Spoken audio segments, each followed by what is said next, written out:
Obrigada a Deus por mais esse momento na sua presença. Ô Senhor, esteja conosco, vasculhe os nossos corações, tira tudo aquilo que não te pertence, Pai, que nós queremos te agradar. E que essa quarta, Pai, mais um ensinamento, mais um, mais uma aproximação, Pai, daquilo que nós precisamos, Deus. Esse alimento da alma. Obrigada, Senhor, em nome de Jesus. Amém, amém. Louvado seja o nome poderoso do nosso Deus. Ei, gente, se alegra aí. E hoje a gente tem uma oportunidade, essa é única. Ei, bora que bora. Vem para cá, meu amigo Clifton Rocha, queremos te ouvir na manhã desse dia que o Pai nos presenteou. Vem para cá falar conosco, a sala é sua. Bom dia, meu presente Tanuri. Vem para cá, Clifton, tá com você a brincadeira maravilhosa de hoje, falar de Jesus. Vem para cá. Graça e paz. Deus tenha nos dado e nos dê um excelente dia, né? E a Mônica acabou de falar algo aí interessante, né? Que começa a brincadeira, né? Falar do amor de Jesus. Quando isso verdadeiramente, Mônica, se tornar uma brincadeira para nós, é sinal que estamos nos tornando criança. E é isso que Deus quer de nossas vidas, que nos tornemos criança a cada dia, né? Porque dos tais é o reino de Deus. Aleluia por isso. Glórias a Deus. Então, nessa manhã, eu gostaria de meditar com os irmãos e, como tema da nossa mensagem, gostaria de deixar para a nossa meditação o tema da seguinte forma: oremos para que o nosso amor aumente. Doutor? Oremos para que o nosso amor aumente. É o tema de nossa mensagem nessa manhã. E eu quero deixar bem claro para os irmãos e confessar para os irmãos que essa mensagem está no meu coração há mais de 6 meses. Já algumas vezes já falei aqui na sala, louvo a Deus por esse dia de hoje, mas essa mensagem está no meu coração já há mais de 6 meses. E hoje aprove a Deus nos trazer ela para a nossa meditação. E nunca havia falado sobre ela, mas eu tenho orado há algum tempo por esse processo que tenho eu que ter na minha vida todos os dias. Então, abra sua Bíblia, então, no livro de São Mateus, capítulo 24, versículo 12 e versículo 13. É um versículo muito conhecido, mas que se renova, né? Louvo a Deus pela vida dos irmãos a estarem reunidos e unidos no seu propósito, né? Se alegrando no Senhor, falando das maravilhas do Senhor, na casa da nossa irmã Maír, Salmir, e seu esposo, né? Que bênção, né? Louvado seja o Senhor. Por conta do meu casamento estar saindo, né? Eu tinha que priorizar o casamento, né? Senão, certamente estaria aí com vocês também, porque esse era o meu maior desejo, né? Depois do casamento. Enfim, diz assim o livro sagrado, a palavra de Deus, no livro de Mateus, capítulo 24, versículo 12 e 13. E por se multiplicar a iniquidade, o amor de muitos esfriará. Mas aquele que perseverar até o fim será salvo. Amém? Glorioso Deus, eterno Pai. Muito obrigado por essa palavra, Pai, poderosa e maravilhosa, Pai. Que o Senhor possa falar realmente aos nossos corações, Pai. E que possamos ter como alvo, Pai, fazer aquilo que o Senhor tem nos falado e vai nos falar nessa manhã, Pai. Ora a Ti, Pai, que essa palavra penetre também no meu coração, Pai. E que possa eu fazer o mesmo, Pai. Em o nome santo de Jesus. Amém. Então, irmãos, essa mensagem ela é bem conhecida. Só que há algumas pessoas ainda que vão assistir e essas pessoas podem não ser pessoas que estão habituadas a escutar essa mensagem. Então, ela vem nos dizer sobre um sermão profético, um sermão que o próprio Jesus Cristo está passando para seus filhos, seus discípulos, para um povo. E nesse sermão ele vem dizendo que vai chegar um momento que vai se acabar. Só que é importante entender que o Senhor ele vai vir buscar a igreja. O Senhor vai vir buscar um povo lavado e remido do sangue do Cordeiro. E nesse sermão profético que Jesus fala, ele cita muito claramente, no versículo 4 também de Mateus 24, ele diz: acautelai-vos, que ninguém vos engane, que muitos virão em meu nome, dizendo, eu sou o Cristo, e enganarão a muitos. É por isso que nós estamos sempre pregando e falando as maravilhas do Senhor. E quantas vezes as pessoas não querem ouvir, não se preocupe. Continuemos a pregar, porque assim nos deu essa ordem o Senhor, o próprio Senhor Jesus Cristo. Hoje mesmo no devocional da nossa irmã missionária Lila Silver, né? Ela citou uma passagem sobre Jesus enviar os 70. E ela deixou uma palavra lá que eu achei maravilhosa, que é um senso de urgência nós continuarmos a pregar o Evangelho. Mas é um senso de urgência maior ainda nós se preocuparmos com as nossas vidas para que venhamos permanecer fiel ao Senhor, perseverando até o fim. É um senso de urgência nós estarmos meditando nisso todos os dias. Mas imaginemos agora no texto que eu acabei de ler: por se multiplicar a iniquidade, o amor de muitos esfriará. E eu estava atentando para esse muitos. Muitos esfriará. Então, se muitos esfriará, poucos são aqueles que não vão esfriar. Em qual desses grupos você vai estar? Qual desse grupo o irmão Clifton vai estar? No grupo de poucos que não se esfriarão ou no grupo de muitos que esfriará? É para essa manhã que nós possamos estar meditando, né? Sobre a nossa vida. E essa mensagem não é para um irmão, uma irmã, alguém que você possa estar agora analisando e pensando, não, essa mensagem é para mim, é para você. É para você que futuramente também vai assistir essa gravação, né? Mas, enfim, e lá no livro de Juízes, capítulo 10 cita uma história, cita um conto, uma- um momento que o povo clamou ao Senhor. Versículo 15 do livro de Juízes, capítulo 10, diz que eles clamaram ao Senhor, pediram mesmo ao Senhor para que livrasse eles dos inimigos. Que Deus fizesse com eles o que quisesse, mas desde que livrassem eles do inimigo. Só que, no versículo de número, no mesmo livro de Juízes, capítulo 10, no versículo de número 8, diz que eles estavam sofrendo há 18 anos. Só que no versículo 5 e 6, também no mesmo capítulo, diz que eles estavam cometendo os mesmos erros, cometendo mesmos pecados. Cada vez que eles buscavam Balaíns, outros deuses, deuses estranhos, e tudo era ruim com a vida deles, tudo passava por eles ali, era ruim, tudo verdadeiramente eles sofriam. Diz o texto no capítulo 10, versículo 8 de Juízes, que eles sofreram 18 anos. Então, agora, após esses 18 anos de sofrimento, eles clamam ao Senhor, eles pedem ao Senhor, eles falam com o Senhor. E no versículo de número 15, diz assim: mas os filhos de Israel disseram ao Senhor: pecamos, fazemos conforme tudo quanto parece, fazem-nos conforme tudo quanto te parecer bem aos teus olhos. Tão somente rogamos que nos livre nesse dia, que nos livre de nossos inimigos. Então você vê que eles estavam ali pecando em todo o tempo, né?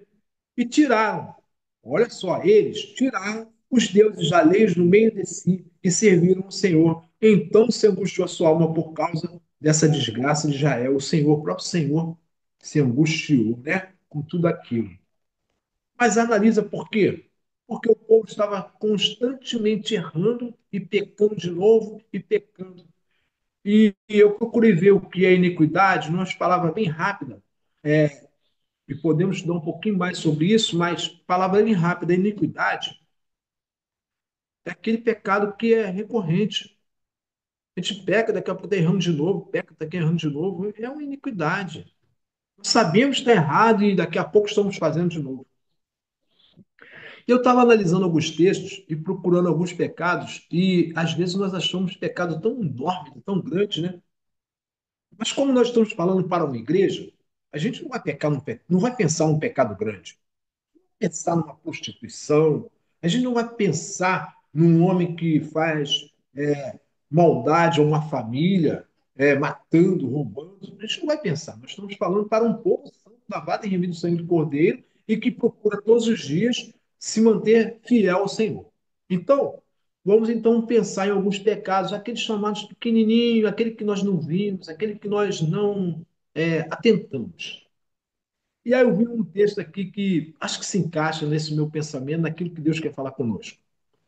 No livro de Lucas, capítulo 17, versículo 11, cita uma passagem, os 10 leprosos. 10 leprosos. E aí irmão Clifton, analisando esse texto, eu procurei ver o pecado que há em mim muitas das vezes. E eu preciso me libertar dele. Porque um pecado recorrente não é iniquidade. O pecado que você pratica ele com constância não é iniquidade. Então eu tenho que me consertar a cada dia. E aí então eu vejo aqueles 10 leprosos sendo curados ali, e diz o texto que só um voltou para agradecer a Deus. Você deve estar se perguntando onde está o pecado. O pecado não está nos 9 que foi embora sem agradecer. O pecado está em mim. Quando eu encontro um desses 9 e começo a falar lá, não está mais leproso e não voltou para agradecer. Não precisa mais de Deus, não vai mais na igreja. O pecado não está nele que não vai na igreja. O pecado não está nele que não volta para agradecer. O pecado está em mim que julguei ele por não voltar. O pecado está em mim que julguei ele por não buscar ao Senhor. Ainda não é o tempo, talvez. Talvez não seja aquele chamado escolhido por Deus. Muitos são chamados e poucos escolhidos. Então não é comigo, não diz respeito a mim saber quem vai ser salvo ou deixar de ser salvo. Diz respeito a Deus. Então não cabe a mim ficar julgando meu irmão, minha irmã ou quem quer que seja que não quis entrar para a mesma igreja que eu estou, aquele que não quis voltar-se para Deus. Não está em mim esse compromisso de julgá-lo. Então esse pecado para mim já se enquadra aí como uma iniquidade que eu posso estar praticando e eu preciso me livrar dela. O julgamento temerário, o julgamento contra a vida do meu irmão, contra a vida do meu próximo. E se eu quero seguir a palavra de Deus, o próprio Jesus Cristo diz o quê? Que nós devemos amar a Deus sobre todas as coisas e amar o nosso próximo como a nós mesmos. Então, se eu não quero que me julguem, eu não posso julgar o meu próximo. Se eu não quero mal para o meu irmão, eu não posso fazer com que ele também seja prejudicado com aquele meu julgamento, que talvez nem o prejudique, que só diz respeito a mim. Talvez ele nem saiba que você está julgando. Então, para ele não vai fazer diferença. O que vai fazer diferença é para mim que o julga. E ao analisando então um pouco mais, eu vi um pecado também que pode muito nos fazer com que venhamos a praticar outras vezes.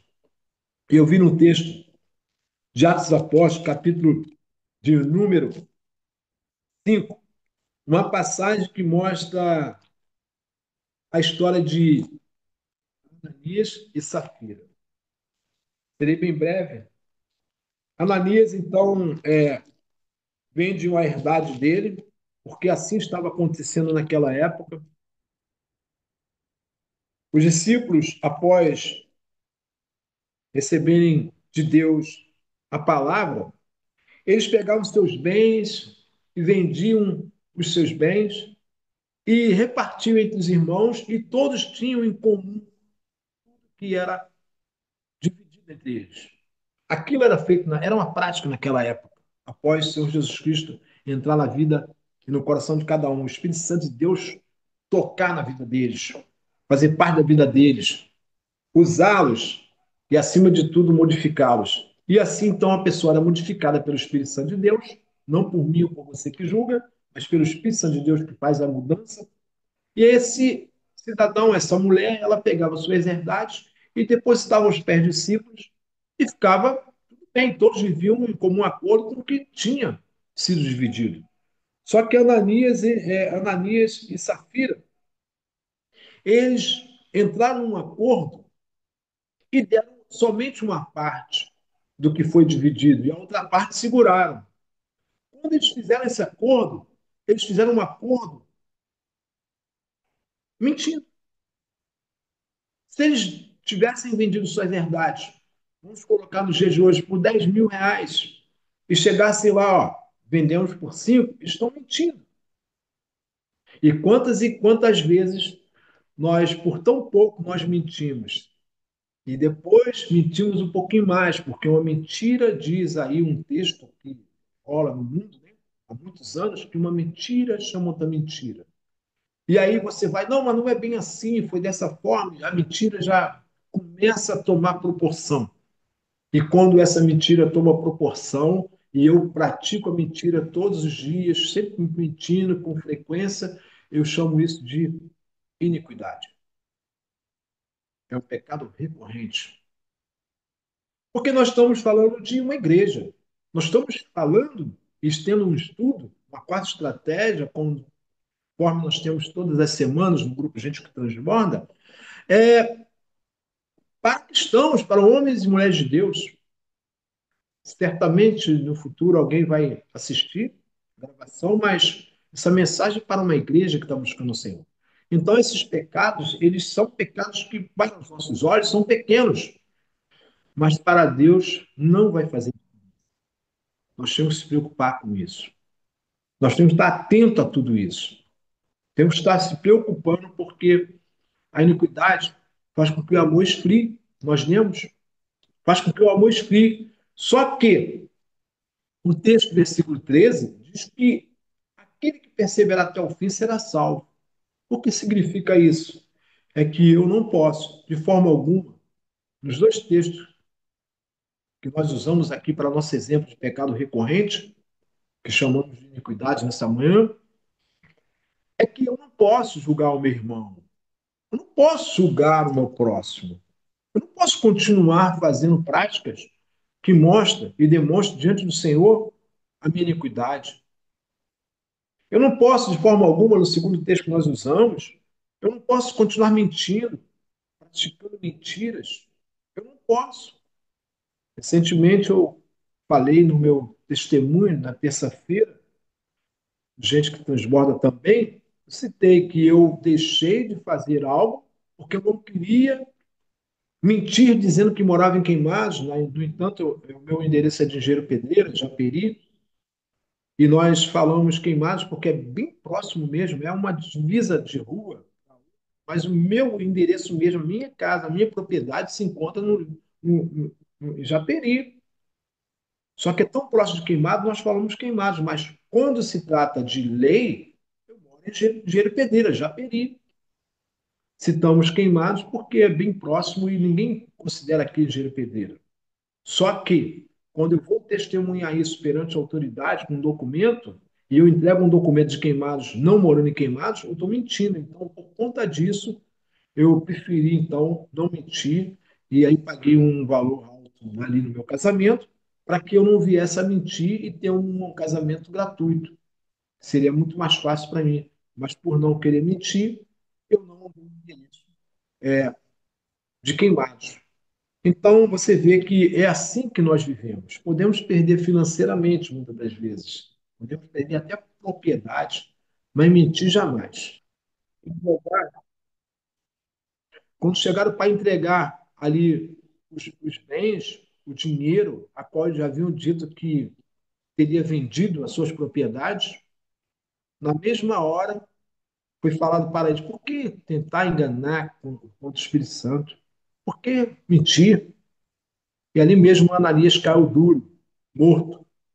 Sua mulher, depois do enterro de seu esposo, sem saber de nada que ele havia morrido, ela chega também. Quando é perguntada a Safira sobre a venda do imóvel, ela também mentiu, também falando o mesmo valor que seu esposo havia falado, ou seja, já tinham já é contratado mentir. E ela, na mesma hora, morre também. Na mesma hora, morre também. Eles não tiveram tempo de sofrer, mas morreram, perderam a vida. No livro de Juízes que nós lemos, diz que o povo sofreu 18 anos. Sofreram e muito. Só que, a partir daí, eles clamaram ao Senhor e Deus teve misericórdia deles.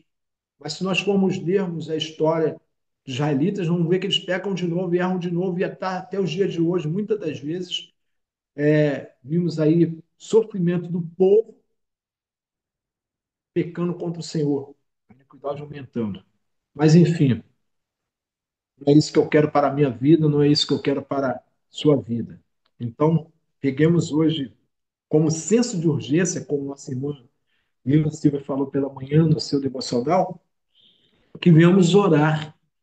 Orar, e muito, para que aumente o nosso amor. Que quando nós aumentarmos o amor, a iniquidade diminui. É algo que eu posso entender muito claramente. Porque se eu me multiplico a minha iniquidade e o amor diminui, ele se esfria, então eu vou fazer os quê? Vou orar para que esse amor esquente cada vez mais e a iniquidade então saia. Então já tem alguns meses que eu tenho orado para que Deus possa aumentar o amor no meu coração. E espero que você comece também a orar assim também, pedindo a Deus para que Ele aumente o amor em seu coração, para que possa a iniquidade começar a perder proporções, até que ela não exista mais em nossas vidas. Mas por que isso? Porque o fim está próximo. Por que orar para diminuir a iniquidade e aumentar o amor? Por quê? Porque o fim está próximo. Na devocional da nossa irmã Lila, ela também falou que algumas pessoas não vão ver o fim, Jesus voltando para buscar a igreja, mas vão descer a sepultura. E para esses é o fim. Se eu descer a sepultura antes de Jesus buscar a igreja, para esse será o meu fim. Para mim será esse fim. Então eu tenho que estar buscando em Deus, orando a Deus, pedindo a Deus, para que o amor em meu coração, em minha alma, em minha vida, ele aumente cada vez mais. E como é que eu provo esse amor? Como é que eu provo esse amor diante de Deus, diante do Espírito Santo? É quando realmente eu não julgo o meu irmão, não julgo o meu próximo, como não mentir, nem para os homens, nem para Deus, porque para Deus não se preocupa, não. Ele não se deixa escarnecer, diz a Bíblia Sagrada. Não se deixa escarnecer. Então, não adianta mentir contra Deus. Dizer que mudou e não mudou. Para Deus não se preocupe, não. Se preocupe com o seu próximo. Amar a Deus sobre todas as coisas é o que Deus falou através de Jesus Cristo. E amar o teu próximo como a ti mesmo. É isso. Buscar fazer isso. Isso se conclui todo o mandamento da palavra de Deus. E quando eu finalizo, então, agora, nessa manhã, esse maravilhoso estudo que Deus colocou no meu coração, eu peço aos irmãos que orem mesmo, para que possamos ver nossas igrejas, nossos templos, que talvez muitos deles estejam hoje se contaminando. E nós podemos ver isso lá no livro de Apocalipse, com as igrejas, né? Se contaminando, que possamos estar meditando e orando para que Deus possa fazer com que o amor aumente em nossas igrejas, em nossos templos luxuosos, em nossas congregações, que muitas vezes está começando, ainda pobrezinha, mas que o amor aumente, porque a iniquidade vai tomar uma proporção bem menor e sair do nosso meio. E aí, quando Jesus vem buscar a igreja, seja um templo grande, uma congregação tão pequena, uma igreja tão pequena, seja eu e você buscando ao Senhor, seja apenas dois indo pelo caminho onde Jesus mandou e enviou dois e dois para pegar, seja dois, o Senhor Jesus Cristo leve os dois. Que a Bíblia diz que haverá dois no caminho, um subirá, um ficará. Haverá dois, um marido e uma mulher numa cama, e subirá um, o outro ficará. Que triste, né? Você acordar e não ver a esposa do lado e você ficar. Que triste, né? Mas que possamos nessa manhã ter aprendido que a partir de hoje nossas orações possa incluir essa petição, que aumente em nós o amor, para que o pecado, a iniquidade possa diminuir, o amor aquecer cada vez mais no nosso meio, em nossas vidas. Que possamos estar meditando durante todo esse dia e para o resto de nossas vidas nessa mensagem. Que Deus abençoe a todos. Mais uma vez, eu agradeço a gente que transborda esse grupo maravilhoso, né, que tem nos acolhido aí, tem muito demonstrado grande amor pelas nossas vidas. Que Deus abençoe a todos. Mônica, muito obrigado. Lila, muito obrigado a todos. Pastores, pastoras, muito obrigado a todos, em nome de Jesus. Amém, amém, Clifton. Glória a Deus pela sua vida, né? Que o Senhor continue aí trazendo a você essa revelação do alto céu. E aí fica a pergunta na manhã desse dia, né? Qual é desse grupo aí que a gente quer permanecer? Quer ficar, né? O grupo que vai o quê? Vai permanecer amando ou aquele grupo que vai se esfriar, né? E só tem uma forma da gente continuar no grupo que vai permanecer, é a gente estar em constante oração com o nosso Pai. Que essa mensagem continue fluindo aí no seu coração, que o Espírito continue ministrando, assim como está ministrando no meu também. Agradecemos aqui, glória a Deus, porque podemos contar com o nosso irmão aqui nessas quartas estratégias, trazendo em Linda Laura do alto céu algo para nossas vidas na manhã desse dia, né? Que vale para a vida toda. Obrigada, Clifton. Vamos estar orando porque o nosso Deus é bom. Ana Maria, ora aqui conosco. Amém, Senhor. Deus, muito obrigada, Pai, pelo dia de hoje. Muito obrigada, Senhor, por todos aqueles que estão aqui presentes e receberam essa bênção, esse pão fresquinho logo cedo. Obrigada, Senhor, pelas vidas que vão ouvir. Ministra no coração delas, assim como o Senhor ministrou até agora nos nossos. Deus, perdoa os nossos pecados, tende misericórdia das nossas vidas. Santo, majestoso, só o Senhor é. Nos leva, Deus, a caminhar junto com os nossos irmãos, decididos, Deus, a querer mais e mais da tua presença, da tua doce verdade. Que teu Espírito Santo sempre nos conduza, porque, como diz a sua palavra, não entristeçais o Espírito Santo de Deus, e toda mentira, toda corrupção, como foi ministrado, entristece muito. Ó Deus, nos afia uns aos outros para que nós possamos continuar, permanecer próximo do Senhor na sua verdade. Deus, gera em nós, Senhor, a sua verdade, em nome de Jesus. Amém, amém e amém. Amém. Glória a Deus. O nosso Deus é lindo. Obrigada, família Transbordo, por mais um dia vocês estarem aqui conosco. Olha, foi lindo ver o grupo ontem colocando as fotinhas aí, fazendo o seu planejamento. Obrigada a você, né, que não solta a mão de ninguém e entra nessa pegada. Vamos juntos, sim, né? Um dando força para o outro para a gente continuar. Obrigada, Lila. Obrigada, Clifton. A gente se vê amanhã, hein? Na quinta de oração. Olha o estudo de hoje. A gente continua orando. Beijo, obrigada, família. Até amanhã.